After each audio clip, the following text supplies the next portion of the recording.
लो भाई तुम इसे देख लो यार, मतलब एक और नई बवासीर का जन्म हुआ है। इस बच्चे को तुमने देखा ही होगा ना सोशल मीडिया पे। तो आओ आज हम इनकी बवासीर ठीक करते हैं। आइए देखते हैं, बैठचंद मजा आएगा। तो सबसे पहले तुम थोड़ी सी वीडियो देखो जरा इनकी। आपको पता है जहाँ वो लड़का है, ये सामने बेटा है जो राजा स्वामी मानसिंह बताता है खुद को। अच्छा 10 साल का बच्चा इन दिनों खुद को आमेर का राजा मानसिंह बता रहा है। अरे बाबा। हाँ तो तुम इन क्लिपों को देखकर तो ये समझ गए होगे कि ये जो छोटा सा बच्चा है ना, ये खुद को मानसिंह बता रहा है। कह रहा है ये मेरा पुनर्जन्म हुआ है, पहले मैं मानसिंह था। ये भगवान क्या जुल्म है। और तुम्हें बताऊं, पहले यार मैं भी अकबर हुआ करता था, लेकिन ये बात मैंने समाज के बीच रखी नहीं। वो यार थोड़ी भसाड़ चल रही है ना। तो भाई वीडियो में बने रहना बस लास्ट तक। आज मैं आपका दिल खुश कर दूंगा, क्योंकि भाई बवासीर जो है उसका तो इलाज करना पड़ेगा ना। बात तो सही है। और वीडियो अभी शेयर कर दो और फॉलो भी कर लो, क्योंकि बाद में तुम भूल जाते हो। और ये आईडी देख के फॉलो करना, मीरशाह एंड डिवाइस का नाम है। 4 लाख से ऊपर फॉलोवर्स हो तो ही फॉलो करना। तो चलिए शुरू करते हैं। अब तुम जरा ये देखो, कान्हाराम अपने आप को राजा मानसिंह क्यों कहता है? क्योंकि मैं पहले जन्म में राजा मानसिंह था। हाँ क्योंकि ये पहले राजा मानसिंह थे। राजा मानसिंह कहाँ के रहने वाले थे? आमेर के। आमेर के रहने वाले थे। अरे यार ये बातें तो कोई भी बता देगा कि राजा मानसिंह आमेर के ही रहने वाले थे और वो पहले राजा ही थे। मतलब यार सवाल जवाब भी ऐसे करे जा रहे हैं जो कोई आसानी से बता दे। यार ये चीजें तो इतिहास में दर्ज है और ये हर किसी को पता है, लेकिन नहीं, बवासीर नहीं रुकनी चाहिए। आगे देखो। तो आपकी कितनी रानियां थी? आमेर के हमारे 2। राजा मानसिंह के बारे में क्या जानते हैं? मेरे 3 भाई थे। अच्छा। और मैं युद्ध लड़ने भी जाता था और घोड़े और हाथी पर जाता था। अरे लल्ला मानसिंह, मतलब तुम 3 भाई थे, युद्ध लड़ने जाते थे, हाथी घोड़े पे जाते थे, तो हम अकबर क्या लौड़। हम भी तो हाथी घोड़े पे जाते थे। मतलब यार उस टाइम जो भी राजा महाराजा थे ये बात सब जानते कि वो हाथी घोड़े पे ही जाते थे युद्ध लड़ने, हेलीकॉप्टर पे नहीं जाते थे। हाँ और शिला देवी मूर्ति मैं लेकर आया था। शिला देवी कहाँ है? कहाँ है शिला देवी की मूर्ति? आमेर के अंदर। आमेर के अंदर। तो आप उस शिला देवी की मूर्ति को कहाँ से लाए? बंगाल से। हाँ लल्ला, शिला देवी की मूर्ति तुम लेकर आए थे। देखो ये बातें तो सब जानते हैं और वो आमेर के अंदर है, आप बंगाल से लेकर आए थे।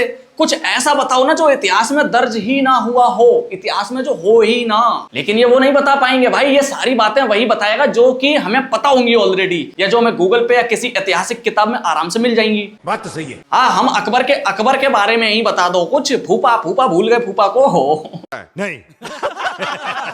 और चलो भाई, राजा मानसिंह अगर लौट आए हैं तो बहुत अच्छी बात है। अब इनसे ये पूछो कि जो बाबरी मस्जिद बनी थी वो राम मंदिर को पहले कभी राम मंदिर को तोड़ के बनी थी या फिर ऐसे ही बनी थी? ये बात भी ये सही बताएंगे। अरे बाप रे, ये तो धोती खोल रहा है। और देखो तो राजा जी के बैठने का तरीका, पैर ऐसे कर रखे हैं, ऐसे बैठे। ऐसे तो नहीं बैठते थे राजा पहले के, वो तो इस तरीके से ऐसे बैठते थे, इस तरीके से सतर एकदम। क्या राजा बनेगा रे तू। अकबर को और मानसिंह को कोई रिश्ता? हाँ अकबर फूफो जी लगे थे। आए हाय हाय, दिल खुश कर दिया। कम से कम तुमने पहचान तो लिया। अब भैया कह रहा है कि अकबर हमारे, उन्होंने पूछा ना कि अकबर का तुम्हारा क्या रिश्ता था, तो कहता कि वो अकबर फूफा का रिश्ता था, फूफा थे अकबर। हाँ चलो, फूफा थे, इस बात से ही सुकून मिल गया। बहुत मजा आ रहा है यहाँ पे, क्या लबे सीरी सा लग रहा है, दिल गार्डन। बहुत बढ़िया, ये बात तुमने पॉइंट की है कि फूफा थे अकबर। ये मैं नहीं बोल रहा भाई, खुद बोला है इन्होंने, ठीक है। और इतिहास भी तो ये जानता है। अब और दूसरी बात इन्होंने बोली कि जो हल्दी घाटी का युद्ध हुआ था उसमें ये अकबर यानी कि अपने फूफा जान की तरफ से लड़े थे। अच्छा। और रही बात, चलो मान लेते कि तुम मानसिंह हो, तो यार वो खजाने वजाने तुम्हारे किलों के कहां कहां दफन है जमीन में, तुम्हें तो पता होगा, अंदाजा तो लगा ही लोगे। वक्त ही तो बदल गया है। तो पहले इस घर में पलस्तर कराओ और अपने थोड़े शाही कपड़ों में आओ और फिर देश की गद्दी पे बैठ जाओ। हम तो ये चाहते हैं। बात तो सही है। और हम हैं मोहम्मद जलालुद्दीन अकबर। जैसा कि आप लोग जानते हैं कि फतेहपुर सीकरी हमने बनवाई थी और जोधा बेगम को, मतलब जोधा बेगम का जो रिश्ता लेकर राजा भारमल हमारे पास आए थे, तो हमने रिश्ता इनका कबूल किया था, ठीक है। हमारी एक बहन थी जिनकी शादी हमने जफरुद्दीन के साथ की थी, जो ऑलरेडी पहले किसी इंग्लिश भी आ गई मुझे गाइस इस जन्म में। तो और फतेहपुर सीकरी, आगरा, पहले हमारी राजधानी आगरा हुआ करती थी और हम जंग पे घोड़ों पे जाया करते थे। सलीम हमारा लड़का था, ठीक है। और हमारी रुकैया बेगम वो हमारी बीवी थी।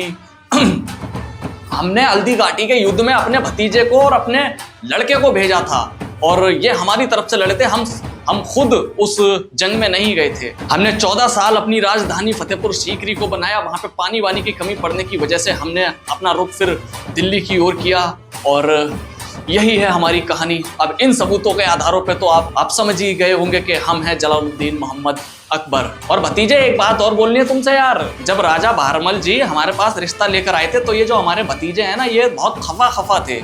फिर जब हमारा रिश्ता हो गया, शादी हो गई हमारी, तो फिर इनका भी दिल हम पर आ गया।